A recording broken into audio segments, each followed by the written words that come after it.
ఆంధ్రప్రదేశ్ రాజకీయాల్లో ఇప్పుడు మనకు కనిపించబోయేవి పార్టీల స్ట్రాటజీలు లేదంటే పార్టీ నాయకులు ఆడే మైండ్ గేమ్స్. జగన్మోహన్ రెడ్డి గారు ఆల్రెడీ ఆ గేమ్ మొదలు పెట్టేశారు. జనసేన కాపు సామాజిక వర్గం ఓటింగ్ని కంప్లీట్గా తన వైపు టర్న్ చేసుకుంటుంది, దానివల్ల తెలుగుదేశం పార్టీకి కలిసి వస్తుంది అని అనుకున్న టైంలో ఇద్దరు కీలక నేతలు అదే సామాజిక వర్గానికి చెందిన ముద్రగడ పద్మనాభం కానీ అటు ఉభయ గోదావరి జిల్లాల నుంచి, అలాగే కృష్ణా నుంచి వంగవీటి రంగా గారి కుమారుడు వంగవీటి రాధ వైసీపీలోకి చేరబోతున్నారు అనే ప్రచారం సంకేతాలు కూడా బలంగానే కనిపిస్తున్నాయి, వినిపిస్తున్నాయి. అదే కనుక జరిగితే ఒక అతిపెద్ద దెబ్బ జగన్మోహన్ రెడ్డి గారి మైండ్ గేమ్ ఇదేనా, ఆట మొదలు పెట్టేశారా? ఇదే అంశం మీద చర్చించే ప్రయత్నం చేద్దాం. సార్, వాస్తవానికి ఫస్ట్ ముద్రగడ పద్మనాభం గారి విషయం తీసుకుంటే ఎప్పటి నుంచో ఆయనకి తెలియకుండానే వైసీపీ నేత అని ఒక ముద్ర వేసేయడం, తర్వాత చాలాసార్లు ఆ మధ్యన మిథున్ రెడ్డి వెళ్ళి కలిసినప్పుడు లేదు పార్టీలో చేరిపోతారు. కానీ ఇప్పుడు ఆ యాక్టివిటీ పెరిగిందా లేదంటే సీరియస్గా ఆయన వచ్చే ఆలోచనలో ఉన్నారా? ఆయన కుమారుడు కూడా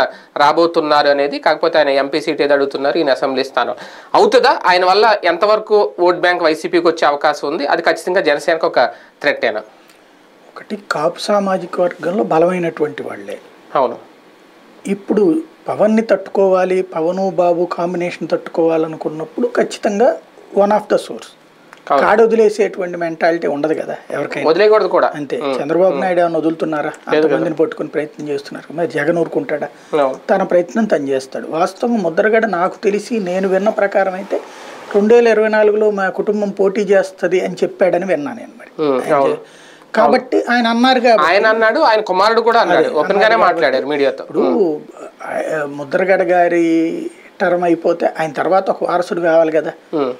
ఆయన తర్వాత ఎవడో వచ్చే కంటే ఆయన ఉన్నప్పుడే ఒకళ్ళని లైన్లో పెట్టితే బెటర్ కదా అన్నటువంటి రూట్లోనే ఇప్పుడు సాగుతోంది. అందుకని వాళ్ళ అబ్బాయి ఈయన్నే చేయమని జగన్ చెప్తున్నారు అన్నటువంటిది ప్రధానంగా వినబడుతోంది. మిథున్ రెడ్డి మాట్లాడింది ఈయన్నే పోటీ చేయమని, తర్వాత వీళ్ళ అబ్బాయికి ఇచ్చేటట్టు అన్నట్టు. అయితే ఈయన వాళ్ళ అబ్బాయికి టికెట్ ఇవ్వమని అడుగుతున్నారు అన్నట్టు. కొడుకు తండ్రి ఇద్దరికి కాకుండా ఎవరో ఒకళ్ళు చేస్తారన్నటువంటిది. ఆయన మాత్రం కొడుకు పేరే ప్రధానంగా ప్రొజెక్ట్ చేస్తున్నారు అన్నటువంటి మాట వినబడుతుంది. అంటే వినిపిస్తున్నది ఒక రకంగా ఆయనకి పార్లమెంట్ సీటును ఈయనకేమో కిర్లంపూడి అసెంబ్లీ సీటు కొడుకు ఇవ్వాలని అడిగారు అనేది ఎంతవరకు కరెక్ట్గా తెలియదు. కానీ వైసీపీ సిద్ధాంతాల ప్రకారం కుటుంబ రాజకీయాలను ప్రోత్సహించరు జగన్మోహన్ రెడ్డి గారు, మొన్నటి నుంచి మానేశారు, అందుకే విజయమ్మ గారిని కూడా పక్కన పెట్టారు. ఒకవేళ ఆ పరిస్థితి వస్తే చేస్తారా లేదంటే ఇదే సిద్ధాంతం ఫాలో అవుతారా? తన కుటుంబంలో నుంచి ఇంకొకళ్ళ సోర్స్ను ఒప్పుకోడు ఆయన, అంతేనా? అంతేగాని ఇప్పుడు మిథున్ రెడ్డి, పెద్దిరెడ్డి, రామచంద్రరెడ్డి అంటే వాళ్ళు అన్నదమ్ములు అట్లా కదా. ఓకే, పెద్దిరెడ్డి కొడుకు. అవును, కరెక్టే. అవినాష్ తో ఇలా చూసుకుంటే సొంత అన్నదమ్ములు కాదు కదా. ఓకే, పెద్దిరెడ్డి రామచంద్రరెడ్డి, మిథున్ రెడ్డి ఓపెనే, సొంత కొడుకే కదా. ఇప్పుడు అలాగే చెవిరెడ్డి భాస్కర్ రెడ్డి, అవును, భువన్ కరుణాకర్ రెడ్డి కొడుకు, పేరు నాని కొడుకు. ఏమీ ఫీలింగ్ లేదు. తన ఇంట్లో నుంచి ఇంటికి ఒకళ్ళే రావాలన్నటువంటిది ఆయన కాన్సెప్ట్. అదే అంటున్నాను నేను. అంటే 2 సీట్లు సాధ్యం అవుతుందా లేదా అనేది మేబీ. అంటే నేను విన్నదైతే మాత్రం ఆయన పార్లమెంట్ అడిగారని కూడా నేను అనుకోవట్లేదు. కొడుక్కి టికెట్ ఇవ్వమని ఆయన గట్టిగా చెప్తుంటే లేదు మీరే చెయ్యాలని వాళ్ళు చెప్తున్నారు అన్నటువంటి పాయింట్ విన్నా నేను. అట్లా కాదనుకున్నప్పుడు అప్పుడు పార్టీ మీరు చెప్పినట్టు ఈ రూట్లో ఆలోచించాలి, పార్టీ ఆలోచించాలి. ఆయన కొడుక్కి ఇవ్వమంటున్నారు, లేదు మీరు మీ అబ్బాయి ఇద్దరు చేయండి అని చెప్పాలి. బట్ అట్లా చేస్తారా అన్నది సందేహం. ఒకనొక సందర్భంలో వైసీపీ నేతగా ముద్రగడ మీద మార్క్ వేయడంతో పాటు కాపు ద్రోహి అని చెప్పే ప్రయత్నం కూడా, అది రాజకీయంగా చేసినా ఎలా చేసినా లేదంటే టీడీపీ జనసేన కలిసి చేసిన ఆ ప్రయత్నం అయితే జరిగింది. కాపు సామాజిక వర్గ బలం ఒకప్పుడు ఉన్నంత, అంటే తుని ఘటన ఆ సందర్భంలో ఉన్నంత బలం ఇప్పటికీ ఆయన వెంట ఉంది అని అనుకోవచ్చా? ప్రాక్టికల్గా ఇక్కడ కాపు సామాజిక వర్గం ఒక లీడర్ చుట్టూ ఎక్కడ తిరగట్లా. అది పవన్ కళ్యాణ్ చుట్టూను తిరగట్లేదు, అంబటరాంబాబు వెనకాల తిరగదు, కన్నబాబు వెనకాల తిరగదు, ముద్రగడ వెనకాల తిరగదు. కాకపోతే కుల పెద్దల కింద గౌరవం ఇస్తారు. అదే అన్నాను, వాళ్ళతో కంపేర్ చేసుకుంటే కుల నాయకుడే కదా. సామాజిక వర్గంలో, రెడ్డి సామాజిక వర్గంలో కుల నేతలు ఉండరు, పార్టీ నేతలే కుల నేతలు. కానీ అలాగని మా కుల నేతలు అని చెప్పుకోరు, వాళ్ళు పార్టీ నేతలుగా అని చెప్పుకుంటారు. బట్ కాపు సామాజిక వర్గంలో ఒక్కటే కుల నేతల కింద ప్రొజెక్ట్ అయిన వాళ్ళు హరిరామ్ జోగయ్యను, ముద్రగడ పద్మనాభం. దానివల్ల వాళ్ళు నష్టపోయారు కూడా. వాస్తవంగా ఒకప్పుడు గెలిచి పార్లమెంట్ సభ్యుడిగా గెలిచినటువంటి ముద్రగడ పద్మనాభం ఎందుకని రాజకీయంగా తర్వాత దెబ్బతిన్నాడు? ఒక కులానికే పరిమితం కావడం. ఉట్టి కాపు కులం అన్నటువంటి ప్రాతిపదికనైతే చిరంజీవి లాగానే అయిపోతుంది, లేదా ముద్రగడ హరిరామ జోగల్ లాగానే అటు ఇటు కాకుండా అయిపోతారు. అందుకనినే ఏదో ఒక పార్టీతో ఎమర్జీ కావాలి. అందుకే అప్పుడు బీజేపీ తరపున ఎమర్జీ అయినప్పుడు గెలిచారు. అవును. మళ్ళీ వేరేగా అయినటువంటి సందర్భంలో ఉట్టి కాపుల్ని హైలైట్ చేసుకుంటూ వర్కౌట్ కాదు. అక్కడ ఏంటి, ఎస్సీ ఉంటారు, ఎస్టీ ఉంటారు, బీసీ ఉంటారు, అందరినీ కలుపుకెళ్ళాలి కదా. ప్రస్తుతం ముద్రగడకి అయితే గనక మిగతా వాళ్ళల్లో తక్కువ ఉండేది ఇదివరకు. ఇప్పుడు వైసీపీ పేరు మీదన ఎస్సీ ఎస్టీ ఓట్లు ఉంటాయి కదా, ప్లస్ ఇక్కడ ముద్రగడది అటాచ్ చేస్తే ఉపయోగపడుతుంది అన్నటువంటిది ఒక ఫార్ములా. అంటే కొంత ఓటు బ్యాంక్ నైనా అటు వెళ్లేదాన్ని, కూటమికి వెళ్లేదాన్ని ఇటు వైసీపీకి తీసుకొచ్చే పరిస్థితి ముద్రగడ దగ్గర ఇప్పుడు ఉందా? ఇప్పుడు కాపు సామాజిక వర్గం తెలుగుదేశానికి పడే ఓట్లని నేను తేలేడు, జనసేనకు పోయే ఓట్లు నేను తేలేడు. అంటే మొన్నటితో కంపేర్ చేసుకుంటూ ఇప్పుడు ఇద్దరిది ఓట్ బ్యాంక్ పెరిగింది. మెయిన్ పవన్ కళ్యాణ్ గారు జనసేన ఓట్ బ్యాంక్, అది కూడా కాపు సామాజిక వర్గం అనేది కదా. మొన్న స్థానిక సంస్థల ఎన్నికల తర్వాత గారు ఇప్పుడు అది ఎంత తెస్తారా అంటున్నాను నేను. ఎక్కడ వచ్చినాయండి, ఇక్కడ గోదావరి జిల్లాలో పోయిన వాళ్ళు ఇద్దరు కలిసి పోటీ చేసి అసలు బలం ఉన్నది అక్కడ. ఏమొచ్చినాయి మొన్న స్థానిక ఎన్నికల్లో? ఏం రాలేదు కదా, 1-6 తప్పించి ఏం రాలేదు అక్కడ. మళ్ళీ వైసీపీని డామినేట్ చేసి అదేంటంటే ఒక సైకలాజికల్ ప్రచారం అయిపోయింది. వాళ్ళు ఇద్దరు కలిసిపోయారు కాబట్టి అయిపోయింది, బూస్ట్ అయిపోతుంది, ఈస్ట్ అయిపోతుంది అని. ఇప్పుడు మన కనుక 2018లో తెలుగుదేశం వీళ్ళు కాంగ్రెస్ గెలిచిపోయారు కాబట్టి అయిపోయింది, అదంతా ఒక ఊహాజనితం. కాపులు ఇంతవరకు ఎటు క్లెయిమ్ చేసుకోవట్లేదు. ప్రాక్టికల్గా ఒక రకంగా చెప్పాలంటే ఈ పవన్ కళ్యాణ్ కూడా క్లెయిమ్ చేసుకోవట్లేదు కదా. ఆయన క్లెయిమ్ చేసుకోకుండా వాళ్ళు ఎందుకు క్లెయిమ్ చేసుకుంటారు? పవన్ ఎందుకు క్లెయిమ్ చేసుకోవట్లేదు? ఆయన ఓపెన్ గానే చెప్తున్నారు కదా, నేను కాపు నాయకుడిని. కాపు నాయకుడిని కాదు, లేకపోతే కాపులకి నేనే ఆశాదీపం. ఇప్పుడు మీరు అందరూ పెద్దన్న పాత్ర పోషించండి అని చెప్పి ఆయన చెప్పారా లేదా? అంటే అన్ని పార్టీలు వాళ్ళనే ఉండమని, జనసేనకు రమ్మని కాదు కదా. అంటే ఒకప్పుడు 2014 ఆ టైంలో ఇది మాట్లాడలేదు కదా, ఇప్పుడే కదా మాట్లాడింది. 2019 కూడా ఆ మాట మాట్లాడలేదు కదా, మెచ్యూర్ అయ్యాడు, ఇప్పుడే కదా మాట్లాడింది. మెచ్యూర్ అయ్యాడు ఇప్పుడు. అంటే కాపులు నాకు సహకరించండి అనే కదా దాని అర్థం. నాకు సహకరించమంటలేదు కదా, మీరు పెద్దన్న పాత్ర పోషించమన్నారు. పెద్దన్న అంటే ఏంటి, మన ఇంటికి వచ్చి కూర్చోవడం కాదు కదా, ఊళ్ళో ఉండి పంచాయతీ చేయడం. మీరందరూ ఇటు వేయండిరా, మీరంతా ఇటు వేయండిరా అని చెప్పడం. అంతేగాని తను కాపును ఓన్ చేసుకోని అన్నాడు. కాపులు కూడా తను ఓన్ చేసుకోవాలి కదా. ఇప్పుడు కాపుల్లో యంగ్స్టర్స్ వేరే కుల ఫీలింగ్ ఉన్నటువంటి వాళ్ళు పవన్ కళ్యాణ్ పట్ల ఉన్నారు. అబౌవ్ 30s ఉన్నటువంటి వాళ్ళల్లో 50% ఉంటారు పవన్ కళ్యాణ్. అబౌవ్ 40s ఉన్నటువంటి వాళ్ళల్లో మాత్రం పవన్ కళ్యాణ్ పట్ల 20-30% మించి ఆదరణ లేదు. వాళ్ళు ఈ సంఘర్షణ వాతావరణాన్ని యాక్సెప్ట్ చేయట్లేదు. ప్లస్ ఒరిజినల్ విక్టిమ్స్ కమ్మ సామాజిక వర్గంతో సఫర్ అయినటువంటి వాళ్ళు పవన్ కళ్యాణ్ చూసి ఎందుకు మారిపోతారు? ఇప్పుడు ఫర్ ఎగ్జాంపుల్ రంగా మర్డర్ని గురించి ఫీల్ అయ్యే వాళ్ళు ఉన్నారు. పవన్ కళ్యాణ్ వస్తే రంగా మర్డర్ పక్క వెళ్ళిపోతుందా? రంగాన్ని వేధించడం తూచి కొట్టేసేయండి అంటే అది పక్కకి వెళ్దు, కానీ మర్చిపోవాలి. ఎందుకు మర్చిపోవాలి? వాళ్ళు రాజ్యాధికారం కావాలి అని అనుకుంటే అదే వాళ్ళకి మా నాయకుడికి, ఇప్పుడు పవన్ కళ్యాణ్ మా నాయకుడు అని అనుకున్నారు, అప్పట్లో కొన్ని స్టేట్మెంట్స్ ఇచ్చారు. మా కులం నుంచి వచ్చిన నాయకుడికి రాజ్యాధికారం దక్కబోతుందంటే కొన్ని మర్చిపోయి సపోర్ట్ చేయాలి. మీరు చెప్పిన ఇప్పుడు ఆయన అనేది అదే, నేను అనేది అది నా మాట అయితే. మీరు చెప్పినట్టు నిజమైతే రాజ్యాధికారం ఇస్తుంటే మీరు అన్నట్టు కరెక్ట్. రాజ్యాధికారం ఆయనకి ఇవ్వట్లేదు కదా. ఆయన కూడా వన్ ఆఫ్ ద మినిస్టర్ అవుతాడు. అంబటి రాంబాబు మినిస్టరే, రేపు పవన్ కళ్యాణ్ మినిస్టరే. బొత్స సత్యనారాయణ మినిస్టరే, రేపు పవన్ కళ్యాణ్ మినిస్టరే. ఒకవేళ డిప్యూటీ సీఎం ఇస్తే చినరాజప్ప మినిస్టరే, ఈయన మినిస్టరే. ఏంటి అందులో తేడా? రాజ్యాధికారం ఎక్కడొచ్చినట్టు? మంత్రి పదవులు ఇరిపిచ్చేది ఏంది? వాళ్ళకి బోర్డులు ఉన్నాయి మంత్రి పదవులు. ఎమ్మెల్యేలు కూడా వీళ్ళందరికంటే ఎక్కువ వాళ్ళే ఉన్నారు. కాపులే ఎక్కువ ఉన్నారు, రెడ్ల కంటే ఎక్కువే ఉంటారు ఎప్పుడైనా సరే. అది గుర్తుపెట్టుకోవాలి. ఇటు పక్కన జిల్లాలో వీళ్ళది ఎక్కువ ఉంటుంది, అటు పక్కన రెడ్డది ఎక్కువ ఉంటుంది. రాయలసీమ ఇక్కడ కమ్మ కంటే కాపే ఎక్కువ ఉంటారు, ఇక్కడ రెడ్ల కంటే కాపులే ఎక్కువ ఉంటారు సీట్ల పరంగా చూసుకుంటే.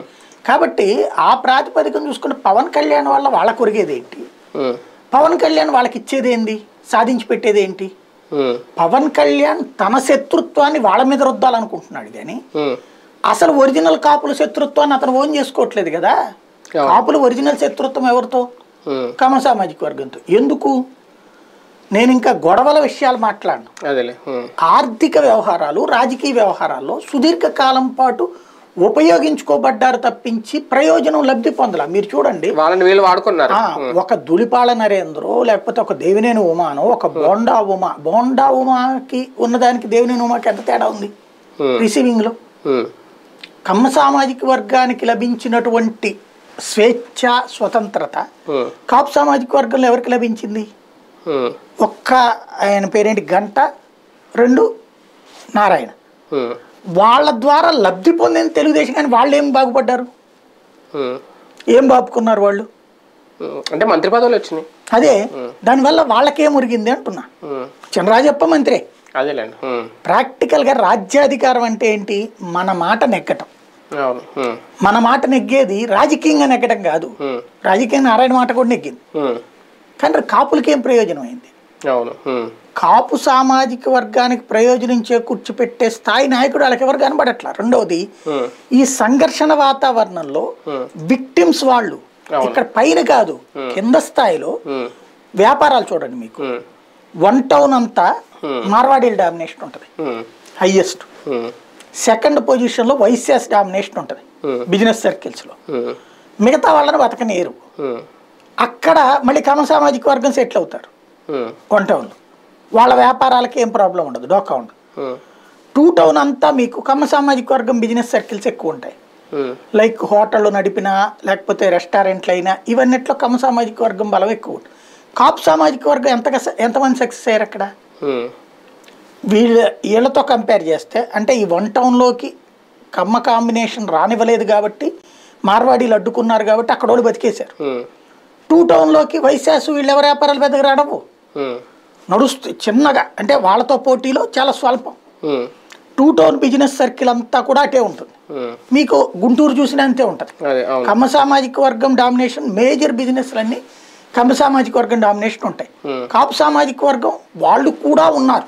కానీ గోదావరి జిల్లాలో, ఎస్పెషల్లీ గోదావరి జిల్లాలో ముద్దగడ పద్మనాభం గారిని వైసీపీలో చేర్చుకోవడం వెనక కారణం ఏంటి అంటే అక్కడ ఎక్కువగా ఉన్న కాపు శాతం ఓటు బ్యాంకు జనసేనకి వెళ్ళిపోతుందేమో అనే భయంతోనే ఈ మంత్రాలు జరుపుతున్నారా? ఆ ఒక్క కారణంతోనే ముద్రగడని వైసీపీలో చేర్చుకుంటారా? ఖచ్చితంగా. వంగవీటిదైనా వీళ్ళదైనా ఇప్పుడు కాపు కాంబినేషన్ అన్నటువంటి దాన్ని పవన్ కళ్యాణ్కి రాసి ఇవ్వడానికి సిద్ధంగా లేడు జగన్మోహన్ రెడ్డి. ఎందుకు? క్రిందసారి కాపు సామాజిక వర్గం తనను నమ్మారు, కొంత నమ్మారు, వచ్చారు, ఓట్లేసారు. ఆ ఓట్లను ఎందుకు పోగొట్టుకోవాలి అనేది తన ఫీలింగ్. పవన్ కళ్యాణ్కి వెనకాల కాపుల్ని ఈయన ఎందుకు పంపించేస్తాడు? ఇప్పుడు పవన్ కళ్యాణ్ వల్ల ఏం రాల వాళ్ళు. క్రిందసారి పవన్ కళ్యాణ్ గెలవడనుకుని వైసీపీకి వచ్చారు. అంటే వాళ్ళ ఉద్దేశం ఏంటి? తెలుగుదేశానికి వెళ్ళడం ఇష్టం లేక పవన్ కళ్యాణ్ గెలవడు కాబట్టి వాళ్ళు వైసీపీకి. ఇప్పుడు పవన్ కళ్యాణ్ తెలుగుదేశంతో కలుస్తుంటే ఆ కాంబినేషన్ ఎందుకు యాక్సెప్ట్ చేయాలి? తెలుగుదేశానికి ఇష్టం లేకనే వైసీపీకి వచ్చిన వాళ్ళు తెలుగుదేశం జనసేన కాంబినేషన్ ఎందుకు ఒప్పుకుంటారు? అయితే గీతే జనసేన పోటీ చేసే చోట్ల వాళ్ళకు ఓట్లేస్తారు. మిగతా తెలుగుదేశం పోటీ చేసే చోట్ల ఆ కాపులు అక్కడ తెలుగుదేశానికి వేయడానికి మానసికంగా సిద్ధంగా లేదు. ఇదే పాయింట్. అంటే ఆ ఓటు బ్యాంక్ ఖచ్చితంగా వైసీపీకి రావడానికి దానికోసం ముద్రగడైనా వంగవీటైనా. కమింగ్ టు వంగవీటి కృష్ణా జిల్లాలో ఒక రకంగా ఇప్పటికీ వినిపిస్తున్న ఆరోపణ అదే తెలుగుదేశం పార్టీ లేదంటే బాబు గారే అప్పట్లో ఆ మర్డర్ వెనక ఉన్నారు, హత్య చేయించారు అనేది. కానీ ఆయన అదే పార్టీలో కొనసాగడం, ఇప్పుడు వైసీపీలోకి వస్తున్నారే అనే ప్రచారం. మొన్న కూడా ఆ మధ్యన నానితోటి వంశీతో కలిసినప్పుడే మ్యాక్సిమం డిసైడ్ అయిపోయింది. కాకపోతే ఇన్ని రోజులు కాకపోతే రాధా మీద ఉన్న ఆరోపణ ఫస్ట్ నుంచి కూడా ఏ పార్టీలోనూ ఆయన స్టాండర్డ్గా ఉండరు, ఒక స్టెబిలిటీ ఉండదు, రాజకీయాలు అటు ఇటు మారుతూ ఉంటారు అనేది. అలాగే ఆయన ఓటమి పాలవడం కూడా మొన్న. ఇప్పుడు యాక్సెప్ట్ చేస్తారా? ఇప్పుడు ఆయన గెలవడానికి ఓన్లీ ఇది ఒక్కటేనా రీజను, లేదంటే ఇప్పుడు కూడా ఫ్యాన్ చూసో జగన్ చూసో రాధా గెలుపు ఉంటుందా? ఇప్పుడు రాధా తను సింగిల్గా గెలుస్తాడంటే ఇండిపెండెంట్గానే చేద్దుడు. ఇంతకుముందు ఆల్రెడీ చేసి కోరాడు కదా. తను గెలిచింది ఒక్కసారి, అది రాజశేఖర్ రెడ్డి మూలంగా గెలిచాడు. రాజశేఖర్ రెడ్డి హవాకి ఈయన రంగా గారి అబ్బాయి అనేది తోడే. ఈ రెండు కలిపితే సాధ్యమైంది. అయితే మనం గుర్తుపెట్టుకోవాల్సిన అంశం ఏంటంటే విజయవాడలో తెలుగుదేశం పార్టీ ఉనికి అంటే ఆ పాటలు పద్యాలు ఏయో పెట్టుకున్నారు కానీ పైన అమ్మవారు కింద కమ్మవారు. కానీ విజయవాడలో తెలుగుదేశం పార్టీ విజయం ఎప్పుడూ కూడా అటు చివరికే పరిమితమైంది, అమ్మవారి ఏరియాలో పరిమితం కాల. ఆర్థిక శక్తివంతులే తప్పించి రాజకీయంగా చూస్తే వెస్ట్ సీట్ ఉందండి, 83లో ఒక్కసారి గెలిచింది. అది కూడా ఎస్సీని పెడితే గెలిచింది, జయరాజ్ని. 85 నుంచి 85లో ఆ ప్రజాస్వామ్య విప్లవం అని జరిగి అంత పెద్ద రచ్చ నడిచినా కూడా గెలవలా. అలాగే విజయవాడ ఈస్ట్ ఆ టైంలోనే రంగా గెలిచింది. రంగా తర్వాత రత్నకుమారి గెలిచింది తప్పించి ఇంకొకళ్ళు ఎవరు గెలిచారు? మధ్యలో బీజేపీ గెలిచింది. తెలుగుదేశం మొన్ననే గెలిచింది, 2014లో మాత్రమే గెలిచింది తెలుగుదేశం. 83 అడుసుమిల్లి జయప్రకాష్ 85లో ఓడిపోయాడు. తర్వాత మళ్ళీ గెలిచింది 2014లోనే బోండా. అంతే తప్పించి లేదు. ఇప్పుడు మీకు ఓవరాల్గా చూసుకున్నప్పుడు కాపు సామాజిక వర్గం అంటే వంగవీటి వాళ్ళే అక్కడ రంగా, రత్నకుమారి, రాధా వాళ్ళ కుటుంబం ఎక్కువ కాలం అక్కడ గెలుచుకోవాలి ఆధిపత్యం అప్పట్లో. అయితే రాధా చేసుకున్నటువంటి పనల్లా ఒకటి పీక్ టైంలో విభేదించి అటుకు వెళ్ళడం, ఏది నెహ్రూతో విభేదించి అటుకు వెళ్ళడం. అంతకుముందు కలిసినే చేశారు కాంగ్రెస్లో, మళ్ళీ విడిపోయారు. ఇప్పుడు మరి వస్తాడా? ఎందుకంటే దేవినేని అవినాష్ ఆల్రెడీ వైసీపీ, కానీ ఒకేసారి కాంగ్రెస్ లో ఉన్నప్పుడు దేవినేని వర్గం అంగవీటి వర్గం ఒకేసారి ఉన్నట్టు అయింది. మళ్ళీ ఇప్పుడు అదే అవుతుంది. మరి ఈస్ట్ అనుకుంటా కదా. అవును, పోటీ చేయడం అని కాదు నేను అనేది. ఒకే పార్టీలో ఇద్దరు, వంగవీటి కొడుకు దేవినేని కొడుకు, పైగా ఒకే ఇది విజయవాడే. దేవినేని నెహ్రూను ఓడించడం కోసం విజయవాడ ఈస్ట్ పోటీ చేసింది రాధా. ఇప్పుడు ఆయనకు కూడా సీట్ గ్యారంటీ కదా, అవినాష్ ది కన్ఫర్మ్ చేసేసారు. ఇప్పుడు రాధా మరి ఏమంటాడు? ఒకటి. రెండవది, రాధాకి ఇది ఒక రకంగా చెప్పాలంటే లాస్ట్ ఛాన్స్ పొలిటికల్ గా. ఎందుకంటే ఒక్కసారి 2004లో గెలిచాడు, 2009లో ప్రజారాజ్యం తరపున ఓడిపోయాడు. ఆ తర్వాత చూస్తే 2014లో వైఎస్ఆర్సీపీ తరపున ఓడిపోయాడు. తర్వాత మొన్న టికెటే లేదు. ఈ ట్రిప్ పరిస్థితి ఏంటి? ఇప్పుడు ఇస్తే చేయడం కరెక్ట్ వైసీపీ తరపున ఇస్తే, ఎందుకంటే తెలుగుదేశం టికెట్ లేదు అతనికి ఛాన్స్. తెలుగుదేశంలో ఆల్రెడీ బోండా ఉమా ఉన్నాడు కదా, బోండా ఉమాని కాదని రాధాకి ఇస్తానన్న మాట ఎక్కడా రావట్లేదు లేదు. కాబట్టి అది వర్కౌట్ కాదు. మరి ఇతనికి ఆప్షన్ ఏంటి? ఎమ్మెల్సీ క్రిందసారి ప్రచారం చేసి వాడుకున్నారు కానీ ఇవ్వాల, ఎంపీ ప్రచారం చేసి వాడుకున్నారు కానీ ఇవ్వలేదు. జగన్ మాత్రం మాట ఇస్తే చేస్తాడు. కాబట్టి ఇప్పుడు 2 మాటలు వినబడుతున్నాయి. ఒకటి, మల్లాది విష్ణుని పక్కన పెట్టి రాధాకి ఇస్తారని, సెంట్రల్ ఇస్తారని. రెండవది, తనని ఎంపీగా చేయమని రాధాని 2 కమ్మ సీట్లలో కాపుల్ని పెట్టేటట్టు, ఇక్కడ అంబటరాయుడు అక్కడ రాధాని పెట్టి వాళ్ళ చెల్లెల్ని విజయవాడ సెంట్రల్ నుంచి పోటీ చేపిస్తారని, రాధా చెల్లెల్ని. అప్పుడు కేసునేనితో ఫైట్ అవుతుందేమో రాధా, అంతే కదా. దానికి మొత్తం నేను చూసుకుంటాననే రూట్ లో కేసునేని ఇప్పుడు చేయని అంటున్నాడు కదా. ఎలాగైనా సిట్టింగ్ టీడీపీ సీట్ అది, పార్లమెంట్. అందుకని చిన్నీకి ఇచ్చినా నానికి ఇచ్చినా ఎవరికి ఇచ్చినా వాళ్ళ మీద ఫైట్ చేయడం అంటే అది పెద్ద ప్రాబ్లం ఏం కాదు. కేసీనేని వాళ్ళతో పోల్చుకుంటే వంగవీటి వాళ్ళకి చాలా పవర్ఫుల్. అంత ఫ్యాన్ వేవ్ లోనే అక్కడ పార్లమెంట్ స్థానం గెలుచుకోలేకపోయింది వైసీపీ. అది దానికి ప్రాబ్లం పీవీపీ రావడం మూలంగా, బయట నుంచి వచ్చిన వాళ్ళ వల్ల. అప్పుడే గనక లోకల్ గా సెట్ చేసి ఉంటే లగడపాటి గెలవాలా. అప్పట్లో కేసీనేని పరిస్థితి ఏంటి? వంగవీటి వాళ్ళతో కంపేర్ చేస్తే కేసీనేని వాళ్ళ డామినేషన్ ఏం పెద్దగా ఉండదు. అంటే వంగవీటి దేవినేనిలా పలుకుబడితో కంపేర్ చేస్తే కేసీనేని అంత ఉండదు. కానీ ఆ పలుకుబడి మన వర్కౌట్ అవ్వలేదు రాధాకి, చేయలేదు కదా తను, టికెట్ ఇవ్వలేదు కదా తనకి. ఇచ్చుంటే సక్సెస్ అయ్యేవాడు. అంటే విజయవాడ ఈస్ట్కి వెళ్ళడం అతను తప్పయింది. ఇప్పుడు దాంట్లో చిన్న లాజిక్ ఉంది, నేను అప్పుడు కూడా ప్రస్తావించాను కానీ ఆనలేదు. విజయవాడలో రాజశేఖర రెడ్డి 2009 ముందు పునర్విభజన జరిగింది కదా. పునర్విభజన టైంలో ఏం చేశారంటే విజయవాడ సెంట్రల్, అంటే ఇప్పుడు అంతకుముందు విజయవాడ వెస్ట్, విజయవాడ ఈస్టే, మూడోది కంకిపాడు సీటు, ఈ మూడింటిని 4 సీట్లుగా మార్చారు. పెనమలూరు అనే ఒక కొత్త వచ్చింది. విజయవాడ ఈస్ట్ని లోంచి కమ్మ సామాజిక వర్గాన్ని దెబ్బ కొట్టడం కోసం కాపుల్ని తీసుకెళ్లి కొంతమందిని యాడ్ చేశాడు రాజశేఖర్ రెడ్డి. అది సెంటర్లో ఉన్న వాళ్ళని అటు యాడ్ చేశాడు. దాని ఇంపాక్ట్ నేను సెంటర్లో ఓడిపోయాను అనుకుని ఆయన ఈస్ట్ ఆశించాడు. కానీ ఆ కొత్త టైం కావడం మ్యాట్రిక్స్ కుదరలేదు ఈయనకి అక్కడ, దానివల్ల దెబ్బతిన్నాడు. ఈ ట్రిప్ అవగాహన ఉంటది కాబట్టి కొంత చేసుకోవచ్చు.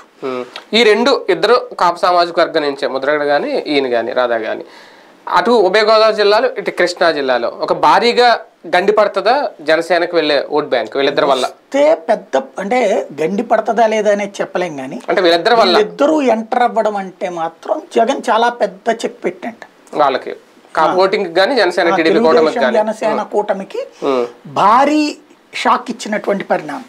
ఓ రకంగా కాపులు ఎవరి కాళ్ళు ఓట్లు వేసుకుంటారు అంతే, ఎక్కడికక్కడ పోలరైజ్డ్ ఓటు పోతుంది అప్పుడు ఖచ్చితంగా. అది ఆ టైప్లోకి ఒక మంచి స్కెచ్ చేసినట్టే. కాకపోతే ఎంతవరకు వీళ్ళు ఏది అంగీకరిస్తారనేది మాత్రం కన్ఫర్మేషన్ లేదు. అంటే రాధా వైపు నుంచి చూసుకున్నంటే ఆల్రెడీ ఆయన కూడా వైసీపీ నేతలే తిరుగుతున్నారు, వైసీపీ నేతలతోనే ఆయన కూడా తిరుగుతున్నాడు. ఇప్పుడు వాళ్ళతో తిరుగుతాడు తెలుగుదేశంలో ఉన్నప్పుడు కూడా. అది వాళ్ళ పార్టీల కంటే కూడా స్నేహం వాళ్ళ. అంటే టీడీపీ నేతలు కూడా దూరంగానే ఉంటున్నారు కదా, ఆయనతో కలిసి ఉండట్లేదు కదా. టీడీపీ నాయకులు అట్టగా సరదాగా వీళ్ళతో కలిసి ఎంజాయ్ చేసే బ్యాచ్. ఇప్పుడు మన రంగా గారి విగ్రహ ఆవిష్కరణలో ఏ టీడీపీ నేత ఆయన వెంట ఉన్నాడు? మీకు సింపుల్ లాజిక్ చెప్తానండి. దేవినేని ఉమా, పయ్యావులు కేశవు, లేకపోతే ధూళిపాల నరేంద్ర, ఈ బ్యాచ్ కలుపుకోవచ్చు రాధాని. కానీ వీళ్ళంతా ఇది ఒక సామాజికంగా మేమంతా ఆధిపత్యం అనేటువంటి ఫీలింగ్గా, లేకపోతే కలుపుకెళ్లే ప్రయత్నం ఎప్పుడు చేయలే రాధాని. రాధా వచ్చేటప్పటికి మళ్ళీ వంశీ, మరి వాళ్ళు అదే సామాజిక వర్గమే కదా, కొడాలి నాని, వాళ్ళు మాత్రం కలుపుకెళ్ళారు రాధాని, ఫ్రెండ్లీగా ఉంటారు. కాబట్టి కలుపుకెళ్లే వాడిని బట్టి ఉంటది.